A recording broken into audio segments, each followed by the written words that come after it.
Hello everyone. In today's video I will show you Sansui 1000A that I recently serviced. Sansui 1000A is the top model of all Sansui tube receivers.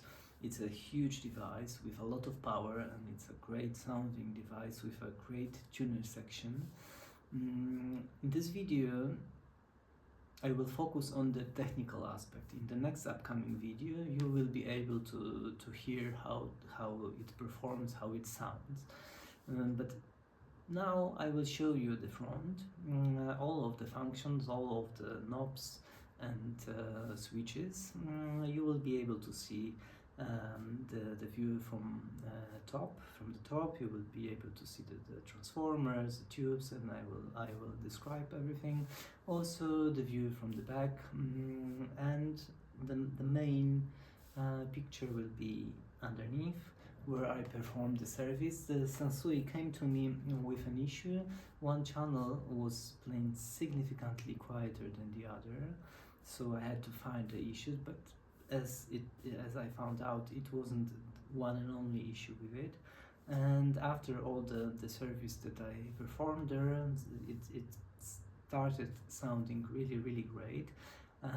It's already with its owner. I hope he's really happy because the sound really improved. Okay, so let's get into it.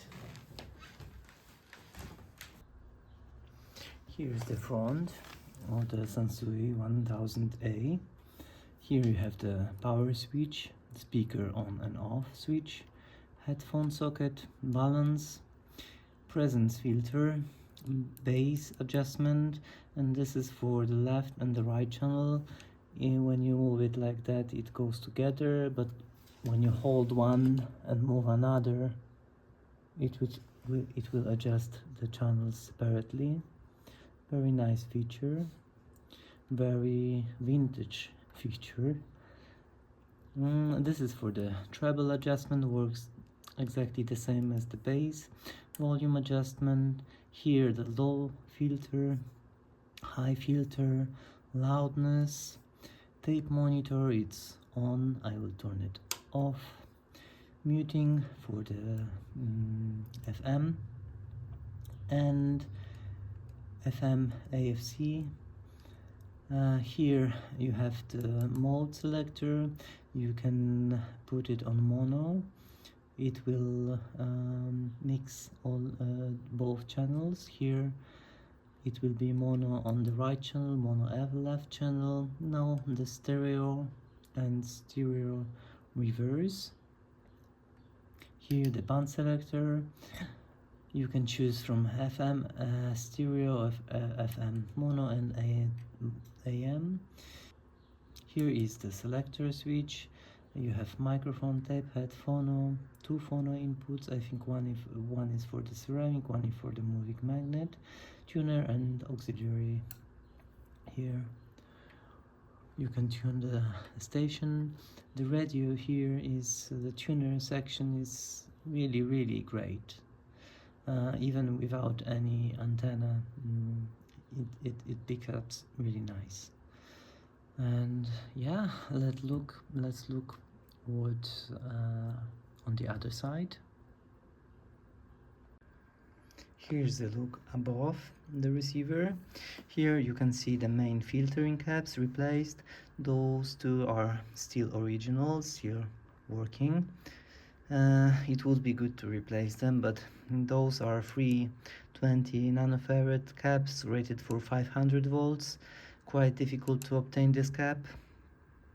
These caps I would have to order them from US, which is, so until they work, they will stay here.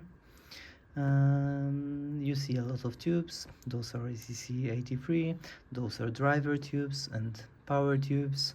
The rest of the tubes are for the radio tuner section. Here you can see you can put additional MC transformer for the MC cartridges. To be honest, I have them, so maybe I can show you. This is how the original transformers for MC cartridges look. They have the pins like a tube, basically 9-pin tube, and they fit quite nicely. They have some weight to them. Now they are quite difficult to obtain, quite expensive if you would like to buy them separately. I was lucky enough to have them on my Sansui AO111. Yeah, this is the board for the phono preamplifier. Here power resistors. Here you have, as usual in the Sansui, you have the transformer switch. You can choose 110, 111, 220 and 240 volts. Very convenient. And that's it, I think. This one is really nice, in really nice shape. Here we see the back. You have the additional sockets, they are disconnected now. Fuse holder. Here is the center channel, something Sansui did back then. Those are originally speaker terminals. Now there are banana sockets installed. This is for the speaker impedance 8 ohm and 16 ohm, and this is for the phase. This is normal, and this is the other way around. Here you can see a DIN socket for the old school socket for the tape recorder. Here tape monitor, record. So here you can connect tape deck or reel to reel. Two auxiliary inputs, 2 and 1. Here microphone, phono 2, phono 1, and tape. This is probably tape head. And here the connections for the antenna, FM and AM. And here you have also built-in antenna. Yeah, let's look what's underneath the cover. Don't worry, this is made of wood. I did not make any scratch.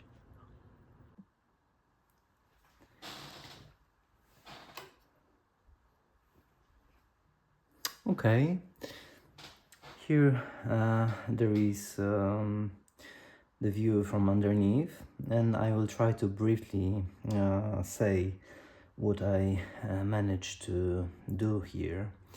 So this Sansui came to me, and the owner asked to install a proper grounded wire, and also he told that he connected it to a damaged speaker, and he was concerned about damaging the output transformer because one channel was playing significantly more quieter than the other.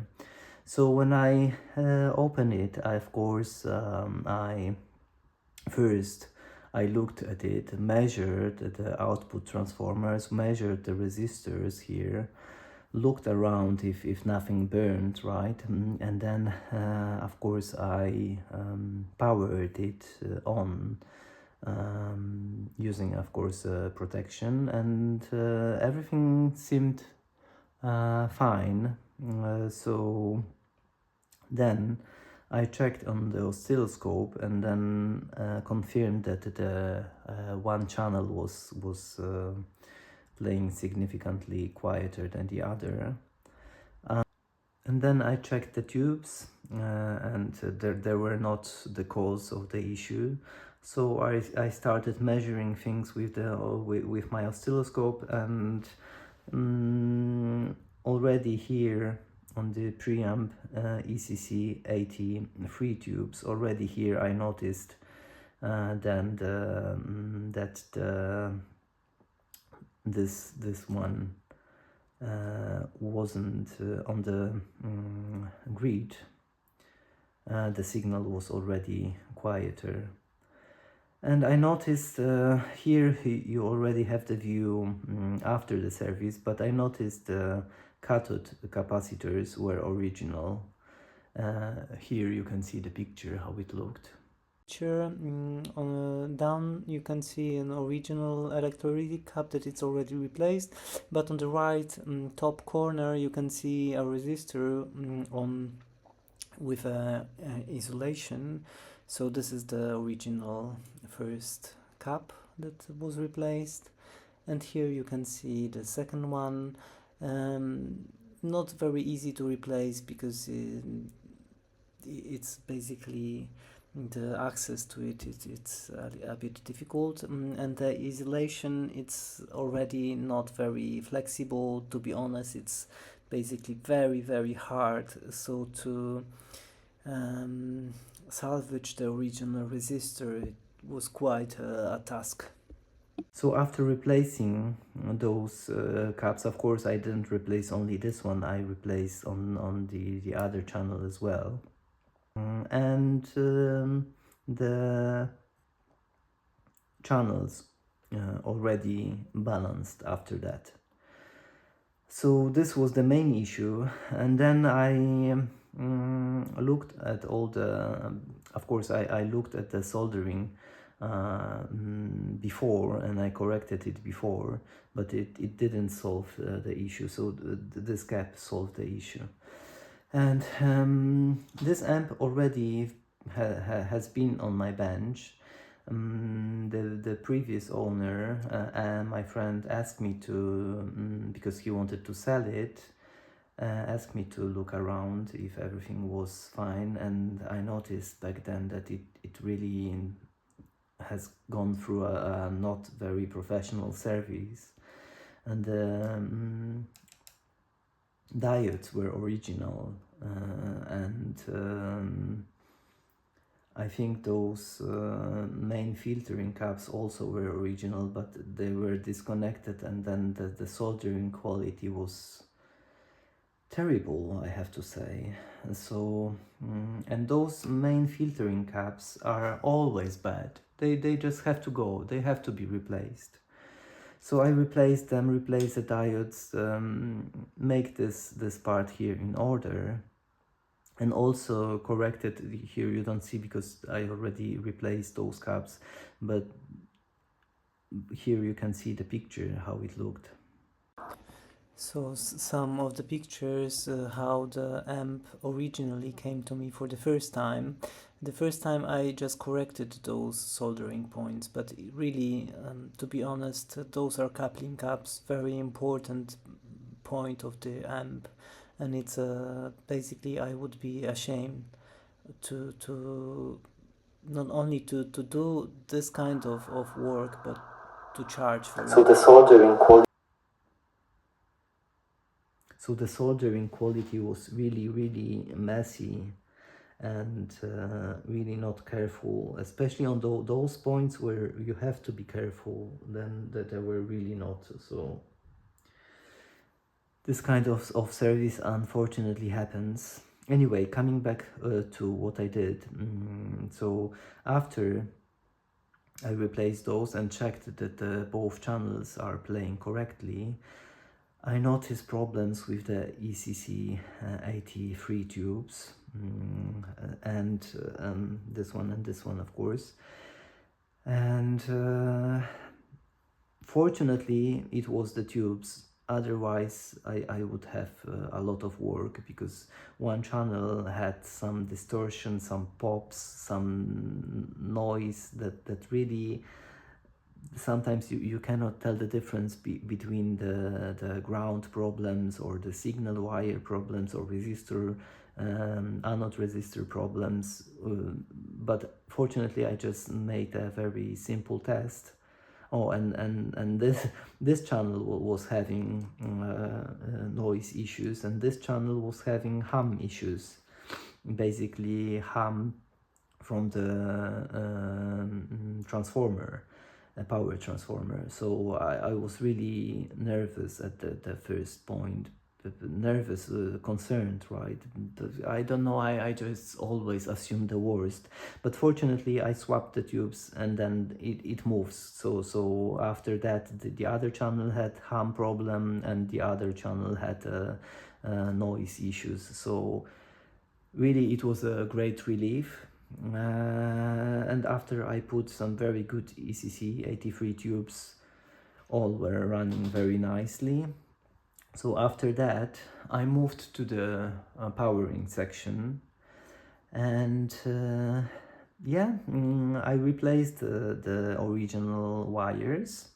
I disconnected those sockets for additional devices, really not necessarily, and then it makes the powering section much cleaner, much nicer.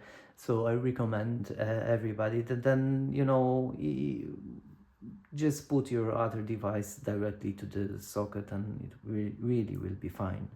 I was wondering to install a new tube socket underneath, but then I resigned from this idea because it would be very difficult to replace the fuse if something went wrong here. You don't have much place. So I decided to go with the hot wire here, and then with all the new wires to the power switch. And here I installed an RC just to protect this switch. The switch is in very good quality. I measured it and it doesn't have any problems, and hopefully with the RC it will stay that way for many upcoming years. Here you can see the power switch with the RC. And here the wires already soldered. Of course, to do that kind of work you have to disassemble the front panel, so it really takes some time, but I think it's worth doing. This I put some isolation here. It isn't really necessary but here it is quite close to the chassis. But the RC protects it. But you know, just for my peace of mind, I installed some isolation here. Here you have to be careful. This is the original a screw for the cover, and usually Sansui uses longer screws like that. So this is original screw for the 1000A, and here it's the original screw from Sansui 1000 without A. And usually in Sansui this screw is much longer, as you can see. But please, if you, for example, if you don't have this original screw and you decide to buy original screw from some other Sansui equipment, here you can see it looks exactly the same. But here, for example, if you install this long screw, it will make a short for the preamp, phono preamp board. Here also it will make a short with this. And here it will not make a short, and here it will not make a short, but you know, you really have to be careful with this. So the screws are a little bit shorter here, and you know, when I replace this, I have to be careful to have a space for the screw inside. So when you work on this and you replace some wire, you have to consider this. All right. So now I also replaced the fuse, as it was the fast type. Here I want to have the not the fast type. I want to have a slow blow fuse, and now it's the direction is clean. The neutral wire is connected directly without any. I made soldering quality very nice. I put like 3 layers of isolation here. I used very good quality shrink tubes, 3 of them. And here I made a very solid grounding point. I replaced this cap. This was here. It was it's between the hot and neutral line, and it was original. I really prefer to have you know, modern component with a certification here on the at this point. But to be honest, I never saw the original cap failed. But you know, just for safety reasons, I have more. I trust this component. This is a Vichy, very good cap. So when I did all of this work, I also I noticed that the switches here on the back has poor contact and they made some trouble, so I cleaned them. Of course, the best way is to take them out and disassemble them and clean them properly, but here I didn't want the client to you know, pay for my time too much. So I cleaned them using free chemical components and it's working perfectly without any issues now, and it will stay that way because I use very good chemical components for this. Yeah, and then I come back here. Here, those two caps I replaced, those are Vima MKP10 caps. Those I only had rated for 630 volts. It's really not necessary. I think 150, 250 would be enough, and they would be a little bit smaller, but this is what I had, and this is a nice matched pair. And you know, I found a place, so it's fine. Those are for the cathode of 6A and 8 tubes. The previous service installed this kind of cap, so it was supposed to work on between the lines, between the neutral or hot line, and he installed here. I don't know why. Anyway, I replaced all the four coupling capacitors here. Why I did that, I consulted this with the client. I didn't do it to upgrade, but this is an upgrade because those are Mundorf caps.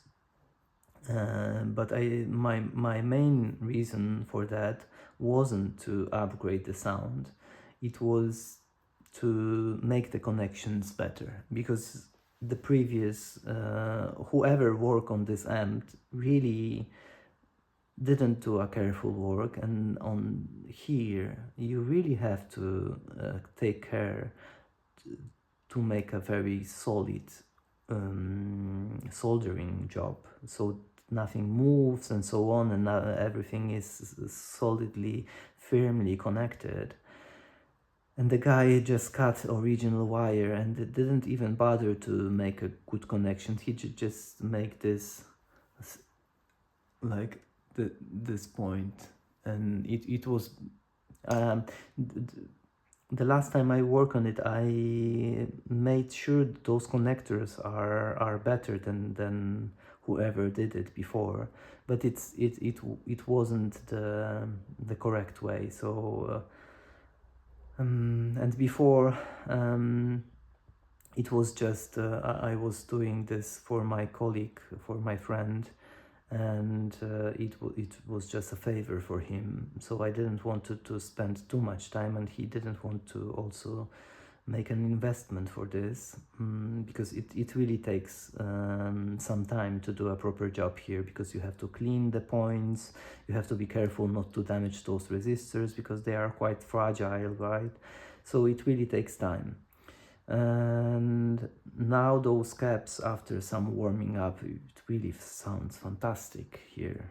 This is a very nice upgrade. Those are not very expensive Mundorf caps, but they are really very good sounding ones. What I did, I don't know how it looked originally, but I suspect here from the anode of 6A and 8 to here, it's quite long route, and Sansui connected probably the original caps had longer wires, but here I couldn't connect this one, so I didn't want to make additional connection at the air, so I connected this pin to this point. It was unused, and this side can be longer. The side of the grid has to be short. And now the connection is, I think, much cleaner, much better. I know that there are different different versions of this amp. You can recognize the bias points. You have 2 or even 1. Here you have 4. But this I really didn't like. So yeah, I make this change. It works great without any issues. Also, what I didn't like is that they here yeah, you have this resistor, this anode resistor connected to the ground is quite nicely connected. It's a short way, but from here they connected this resistor to the ground through the cathode of the tube, and it was connected here, and from here I really didn't like this, and I don't like this still. I don't like this, but what you can do, it's I didn't want to change the original grounding points because this is always risky, but I was considering to connect this here, but you know, no. So I stayed with this connection. As you can see, I added resistors, cathode resistors, to measure the bias, and it was a very good idea, which I will just tell you very shortly. So I connected this here, and this is connected to the ground here. What I can tell about the resistor is that sometimes you have to compromise things, because the best connection, it would be a direct one. So it would be great if I could connect the resistor here and go directly to the grounding point here, not via the original wire. Basically electrically it doesn't make any difference, but aesthetically it does. It's just nicer, more clean, and I like clean work. But then connecting to the grounding points on the chassis, this has two issues here. The first, it's not always not easy, because you have to put a lot of heat to the chassis.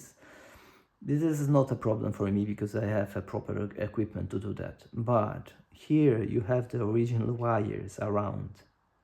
So to connect anything directly here, I would have to disconnect the anode windings, the wires here, and then connect them again. I would have to disconnect this wire, so I have everything cleaned, nothing touched, right? So I will not burn anything, I will not, you know, make any damage. And the wires here, the anode wires from the output transformer are quite short. So this basically tells me not to disconnect them. Of course, I resolder them just to make sure that the connection is solid. But if I would try to remove the wire here, Sansui and all Japanese equipment, they used to wrap around the pins. So really something I cannot recommend doing. And then if I cut the wire, I risk that I will not have wire enough to connect, and then I would have to add some wiring, which is also it's basically worse than doing this what I did, right? So I used the original wires that are soldered here very firmly, and I connected to the resistors. I made sure nothing moves here, so nothing will touch anything, right? And also I left here, this is not an accident, I left this to be able to put a probe here easily. Also I did it here and here. And this resistor is quite close to the pin, but I didn't have any choice, because this wire, unfortunately, this grounding wire is a little bit short. So to make sure I have a proper space here, safe space, that they will not touch, I had to mount the resistors quite close to the pin. But those are very good precision resistors, 1 watt, and yeah, I use them all the time, didn't have any problems with them. Hopefully they will not all get too much heat from the tube. We'll see. It's not a problem to replace this in the future, but I assume everything will be fine. And then I measured the bias, and I found out that the tubes were working at like 25% of their power. It was set for 12 milliamperes. Of course, minus the screen, it was like 11, maybe 10. So this receiver really didn't work properly. So I adjust all the bias for each tube at around 26. I could go up to 30, but I measured the anode voltage and the screen voltage, and it's very high. It was like 490 volts, and here 440. So the JJ tubes are really stressed with this. So when I set this bias up to 26 millivolts, I think it's using around 60% of their power, and it's enough. It sounds really great, which you will be able to hear very soon. And I think that's it here. I of course replaced all the coupling caps. I made sure I didn't make any damage to the resistors. Those I usually, when I do service, I replace those pots, but when adjusting the bias I didn't notice any troubles with it. So they really worked smoothly without any breaks, so I think they will be fine here. And also I didn't replace them not to make additional cost for the owner. And that's it. Now I think it works much better. Definitely it sounds better, and I'm more happy with it. Of course, I looked around and I replaced, for example, this soldering point here. This cap was basically at the air. It was like touching. Also, when replacing this cap, it is unbelievable. I just touched the soldering. It was connected here and here, and I touched the solder on this point, and it just broke out to not 2 pieces, 3 pieces. It was just barely touching this. So I don't know. The guy who worked on this really didn't do a careful job. Maybe he was in the rush, or I don't know. Anyway, that's it underneath. I will show you more closely. Those are ECC tubes. This is the new Panasonic. This is FM cap. Also here, not so easy to replace, to be honest, especially if you want to salvage the original resistors, which I did. I like the resistors, the Sansui resistors, very much. They're really reliable. But those are quarter watts, quite fragile, quite long, so you have to be careful. Here you have the new Vima caps, coupling caps, the new connection here. I really can recommend doing this. Right, you have the measuring resistors, coupling cap, directly connected here, made very solid soldering wire. This new resistors, measuring resistors, new safety cap.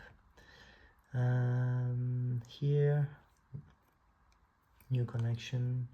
Here the connection, can see the wires, and here you don't have to, you will not see how I clean this. I of course I noticed that the owner was using this in the way that I specifically told not to use. In this way the connections are quite, the nuts are quite close to the chassis. When you screw this, you risk moving the nut, and I specifically told only use banana sockets, not sockets, banana plugs, and it was used I don't know, fork or bare wire. Anyway, I will repeat not to use because you risk making a short. I installed a new isolation from the chassis just to give additional protection here, and that's it. Beautiful. This is not a beautiful work because I didn't do it. I did this work and this is beautiful. No, what I wanted to say, it looks amazing.